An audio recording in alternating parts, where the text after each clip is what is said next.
get your round of applause. Alright, a pretty picture for the ones that are lost in. Hello, welcome to Booktube, a new offshoot of Booktube called Booktube Old Age Pensioners. Today we're going to be discussing Graham Greene on my £35 Asda camera, Our Man in Havana. I can't find a copy of that. That's a picture of Graham Greene when young. It's a biography by Norman Sherry in 4 volumes, which I've not read because each volume is about 1,000 pages long. The misconception I got about Graham Greene was that he went to these war-torn countries and he interviewed insurgents and dissidents and went to the front line. But in actual fact, he stayed in hotels and villas, and the information for his novels comes from reading the local language papers. Our Man in Havana, his books are hilarious. It starts with somebody called James Waldorf, who lives in Havana, Cuba, and works as a vacuum salesman in a retail shop. His daughter Millie likes an extravagant lifestyle, so he agrees to become an MI6 agent for the British.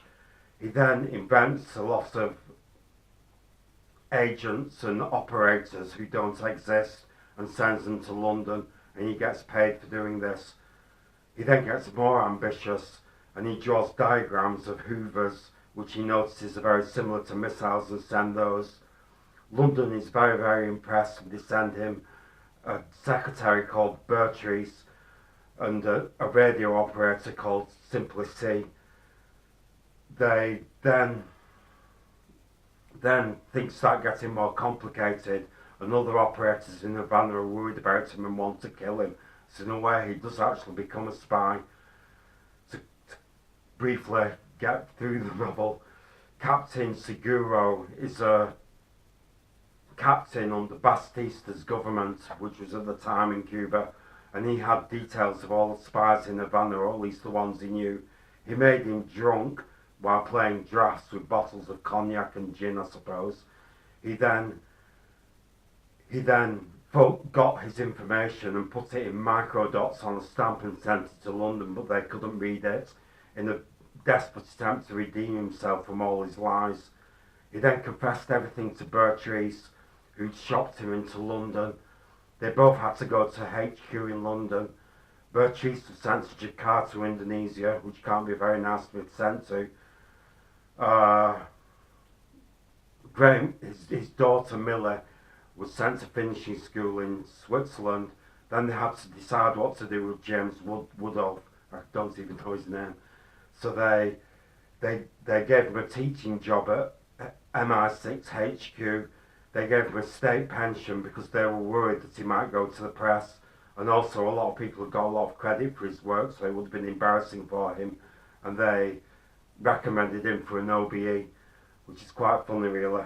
All his novels are hilarious about the human condition. I can't help but thinking, why didn't the central character just say, I don't want to, I've changed my mind, I don't want to be a spy. I guess what could have happened? Or in the land of hope and glory, the power and the glory, why doesn't the central character simply say, I didn't have military experience, I just said it to impress you, which lie got him into a lot of trouble. Or the man, or in the, I can't remember the name of it, I've got it here. Or in the heart of the matter, why didn't he just end the unhealthy liaison with the woman? He's a wonderful writer. He was a Catholic from a upper middle class English family, which he rebelled against, and he spent most of his time in war-torn regions around the world. His novels are well worth reading, and I recommend them. Thanks. You've been watching Old Age Pensioners Booktube. Bye.